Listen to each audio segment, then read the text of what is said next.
What if the Earth was in Star Wars?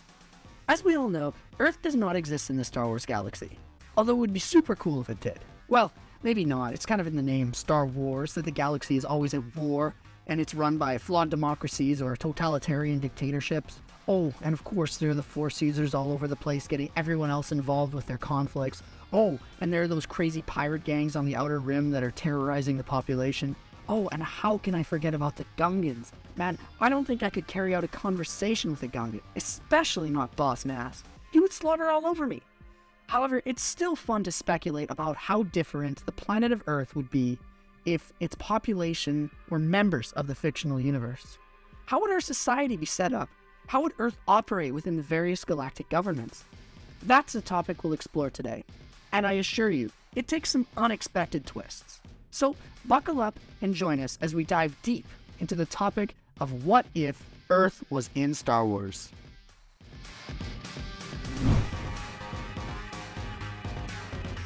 Earth, despite being a member of the Galactic Republic during our story, is still very much ravaged by war. The new technology allows people from Earth to advance into the stars and do many new things, but it also worsens inequality within the planet's population. The powerful people on Earth see Coruscant as a metropolis and want to model their own world off of it in a similar fashion. This means an entirely new industrial revolution, with a new generation of workers to aid in the construction of this goal. How would this attempted transformation go in our timeline? There are some parts to it that may surprise you. While the idea of a pan-planetary system is endorsed by all world leaders, there's still very much the idea of national divides. People identify with certain cultures and can't change their opinions of others overnight. Fights often break out between workers from different nations that would be broken up by supervisors. Attempting to unify all of the people from Earth behind a singular goal was incredibly difficult, especially since many of them weren't profiting from the endeavor. Only the wealthy would be the ones to truly profit and live in the glorious high-rises. Seeing an opportunity for enterprise, many galactic corporations begin to approach Earth. The Trade Federation seeks access to the precious resources that lay beneath Earth's surface, knowing that it will help in their galactic enterprise. The Techno Union comes to Earth and offers the leaders droid patrol workers, ensuring productivity. The Banking Clan comes in to help the transition from a human economy into the galactic financial system. This creates new investment opportunities from the entrepreneurs and politicians, so they are welcomed to Earth with open arms. Many of the laborers who were initially placed in the mines ascended the corporate ladder of the galactic megacorporations with the introduction of droid labor and security. Those who could not compete were often abandoned, left unemployed and homeless. The governments of Earth do nothing to help these people, as they have their sights set on the bigger picture of their world. Many of these poor workers leave Earth and find other work on labor-intensive planets in the galaxy, such as Corellia. Earth becomes a hub of trade for people from other planets and thrives with the assistance of the corporations that control much of the planet's wealth. The droids are far more productive in their labor, so the super city is built within a few years of joining the Republic. However, it's still not covering the entire surface of the planet and doesn't nearly go to the extent of Coruscant. Most of the people that are left on Earth are powerful politicians and businessmen who profited from the world's integration into the Republic. However, there are still some low-level laborers who had managed to stay the course and keep their jobs on Earth. They didn't want to leave their home, and they believed that in their human culture, it was doomed to fail if Earth would continue to be dominated by these intergalactic businessmen and elites. They seek to reclaim their human identity, so they decide to do something radical. They band together and form a revolution. The workers come together from across Earth, claiming the name of Humanity First. Even workers on the Federation colonies situated on Earth's moon and Mars took up the cause, seeking to oust these corporations and start fresh. Leaders of Humanity First coordinated tween workspaces on the various worlds and decided that when Big Ben in London struck noon, all of them would strike. Because they used old technology such as radios and video calls to communicate on existing wireless networks, their calls were untraceable to their corporate overlords, who exclusively used the HoloNet to communicate. Soon, their time would come. The next day, when Big Ben struck noon, the workers rise up. On Earth, many of the resistances are swiftly crushed by superior droid forces. However, Sunbursts are able to secure key communications and bureaucratic centers in their working area. On Mars and the Moon, the humans are successful in defeating the droids. The corporations had invested far less time and resources into those colonies, and it showed. Their droids were overwhelmed by human insurgents. Chaos abounds as Humanity First begins to broadcast publicly on the HoloNet, shocking the galaxy with their demands that these megacorporations leave their homeworld and leave humanity alone. The Trade Federation is outraged by this. Viceroy Gunray demands the Senate do something on their behalf and end this illegal occupation and destruction of their property. He decries this use of force and explains that his organization would immediately be sending reinforcements to deal with these human extremists. Lopdod expresses similar sentiments, riling up the Senate in a fit of fury. However, many people are still sympathetic to the plights of the Earth humans. They had seen the damage that these corporations had caused to certain planets when it threatened their bottom lines, and in some instances believed that if increased regulation and labor standards had been imposed by the Senate years ago, then humanity wouldn't be having these issues now. The Supreme Chancellor hushes concerns, stating that a vote will be held soon to figure out whether or not to send aid to the Trade Federation on these worlds. Then he introduces the esteemed senator from Earth to speak before the people of the Republic. The Earthen senator from Sol 3 speaks emphatically and eloquently as he addresses the galaxy. He says that his world is currently being torn apart by war, and that nobody seems to be focusing on the greater issues. It was Naboo all over again, he claims. Earth had prospered greatly from the coming of the various galactic industries. However, many people had been left behind as the planet advanced. Perhaps if the Republic reached out a helping hand and offered support to these disenfranchised individuals, then this would not be happening right now. Many of them had been too poor to leave the planet and had been stranded, stuck in a place that no longer seemed to care about them. They had to fight tooth and nail to keep minimum wage jobs as their comrades were slowly replaced by droids. No one seemed to care anymore. Increased military presence and higher regulations wouldn't do anything to remedy the current situation. Instead, education and new employment should be provided to these people.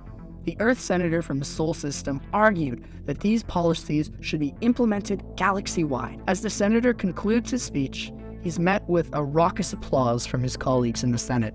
Meanwhile, as the Humanity First rebels are watching this transpire, they continue to launch attacks on corporate buildings on Earth. They managed to procure many weapons from the Trade Federation colonies and are now using them in guerrilla warfare against the droids, hitting them and running. They believe that the Senate is taking far too long to hear their cries and help them. So they launch another HoloNet campaign detailing how they sought to secede the Sol system from the Galactic Republic and establish a sovereign, Earth-run state called the Circle of Humanity. Many in the galaxy are infuriated, even people who had initially supported their plight. The Earth senator was completely taken aback. After he had just finished fighting for these people in the Senate, they had gone completely rogue. Viceroy Gunray and Lopdod pressed even harder for the Senate to allow their military intervention as a means to legally protect the galactic economy, which had been crashing after Earth had become a trade hub for many emerging and established merchant businesses. Begrudgingly, the senator from Earth agreed that his people had taken their protests too far, and he voted for increased military intervention, but only on the caveat that the Senate create more legislation to help these workers and not prosecute them. The Trade Federation and the Techno Union sent more forces to Earth and eventually defeated the human separatists. The Circle of Humanity was never formalized, and Earth remains a hub of trade for the galaxy at large. All of the humans who had headed the revolution were charged and sentenced to Galactic Republic prison, contrary to the wishes of the senator.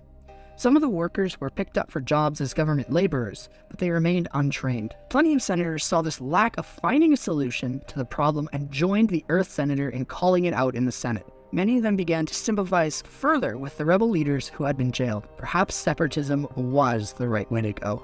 As Dooku's momentum grows throughout the galaxy, many systems began to leave the Republic. Dooku promises that if planets were to join the Separatist Alliance, then they would have all of the benefits of the galactic economy continued, but they would also have more of a say in what happens in their government. The Earth senator, believing this to be true after many of his people continually were neglected by the elites in the Republic, addresses the leaders of his planet and says that he believes that the existing Republic was corrupt and that the best thing that they could do was leave and join the Separatists. The business and political leaders of Earth agree, especially since many of them were under the influence of the corporate alliance companies that agreed with Dooku's plan. A referendum is held by the remaining citizens of Earth, and it is made official. Earth was to leave the Galactic Republic. Soon, war broke out. Earth was on the relative edge of the galactic community, so it was not heavily impacted by the attacks in the initial years of the war. In fact, many people on Earth prospered with new jobs in droid factories and manufacturing plants for materials being used in the galactic war. A part of an effort to gain more support on Earth, the Separatists implement a special clause saying that corporations working there needed to have a certain quota of organic workers in their labor force. The businessmen who had established themselves on Earth were thriving. However, all of that comes crashing down when the clones invade Earth. In a desperate attempt for the Republic to gain control of a war that they were losing, they come to Earth and orbitally bombard it without a care in the world for civilian casualties. The great city that the population of Earth had been trying to build came crashing down, killing many of the wealthy people who had settled there, and the workers alike. None of the Separatists expected such a brutal, gruesome attack.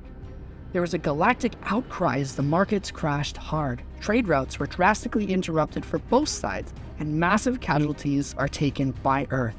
Even the senator who'd been on Earth at the time was killed by the bombs dropped from the sky. This was not a battle on the part of the Republic, it was a massacre. The Separatist Parliament offers extensive relief efforts to the people of Earth, but they have taken far too much of a beating. Their planet is in shambles, and no matter how much money was poured into Earth, it couldn't possibly return the Earth to its former grandeur in such a short amount of time. Earth leaves the war, but maintains ties with the Separatist Parliament. As the Clone Wars come to an end and the Galactic Empire comes to power, they decide to offer a peaceful annexation of the Sol System in exchange for new jobs and aid in the rebuilding of their planet.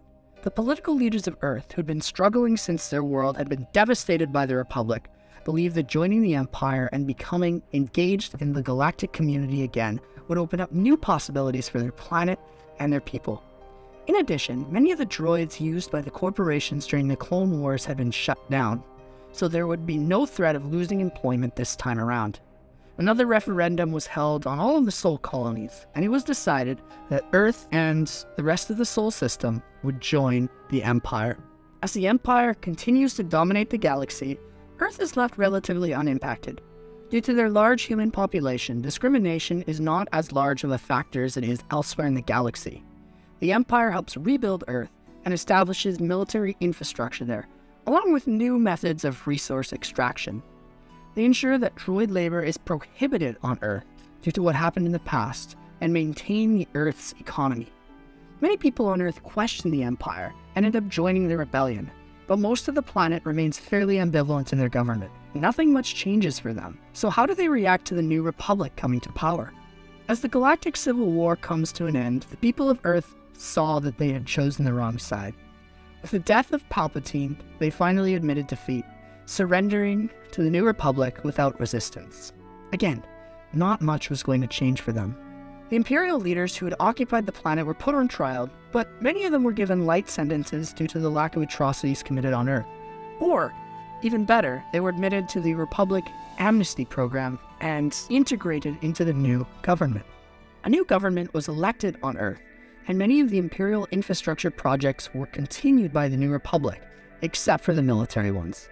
Earth is not heavily impacted by the change of government, once again, except for the fact that they had a new, democratically elected government again, and they had their own representative in the new Senate. As the First Order grows in the shadows, Earth continues to prosper. No matter who controls the planet, it always seems to be one that is consistently able to weather storms and endure political turmoil in the galaxy.